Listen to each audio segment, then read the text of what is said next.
एक छोटे से गांव में मोती नाम का एक बहुत ही प्यारा और समझदार कुत्ता रहता था। मोती के पूरे गांव में बहुत मशहूर था, क्योंकि वह न सिर्फ वफादार था बल्कि बहुत बहादुर और दयालु भी था।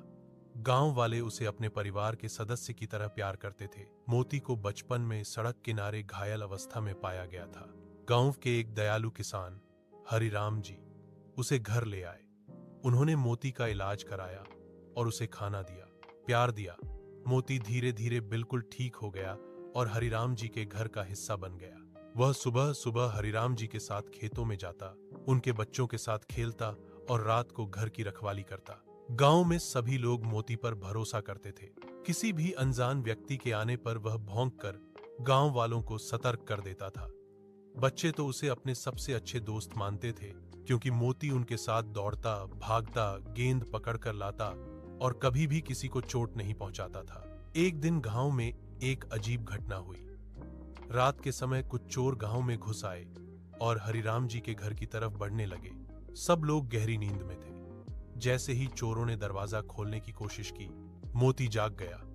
वह जोर जोर से भौंकने लगा और चोरों के सामने डटकर खड़ा हो गया। चोर उसे डराने की कोशिश करते रहे, लेकिन मोती पीछे नहीं हटा। उसकी आवाज सुनकर पूरे गांव के लोग जाग गए और चोर डरकर भाग गए। हरिराम जी ने मोती को गले लगाया और कहा, आज तुमने हमारे पूरे गांव को बचाया है। मोती के साहस की खबर पूरे इलाके में फैल गई। अगले दिन गांव वालों ने मोती के सम्मान में एक छोटा सा कार्यक्रम रखा, जिसमें सबने उसे फूलों की माला पहनाई।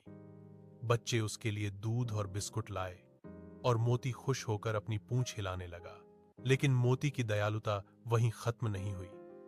एक दिन गांव के किनारे एक छोटा बच्चा रो रहा था, क्योंकि वह रास्ता भूल गया था। जब मोती खेतों की तरफ जा रहा था, उसने बच्चे को देखा और समझ गया कि वह अकेला है। मोती भौंकते हुए गांव की तरफ दौड़ा और लोगों को बुलाकर लाया। बच्चे के परिवार को उसकी वजह से बचा लिया गया। सबने फिर मोती की तारीफ की। धीरे धीरे मोती पूरे गांव का हीरो बन गया। वह सभी के लिए सुरक्षा, प्यार और वफादारी का प्रतीक था।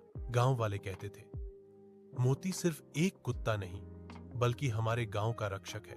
मोती की कहानी हमें सिखाती है कि सच्ची वफादारी, साहस और दयालुता किसी के भी दिल को जीत सकती है, चाहे वह इंसान हो या जानवर। इसलिए हमें हमेशा जानवरों के साथ प्यार और सम्मान से पेश आना चाहिए, क्योंकि वे भी हमारी तरह भावनाओं वाले जीव हैं। सीखा, वफादारी, साहस और दया जीवन के सबसे बड़े गुण हैं। यदि चाहें तो मैं इस कहानी का छोटा संस्करण, नैतिक मूल्य या YouTube नरेशन स्टाइल वाला स्क्रिप्ट भी बना सकता हूं। क्या आप चाहेंगे?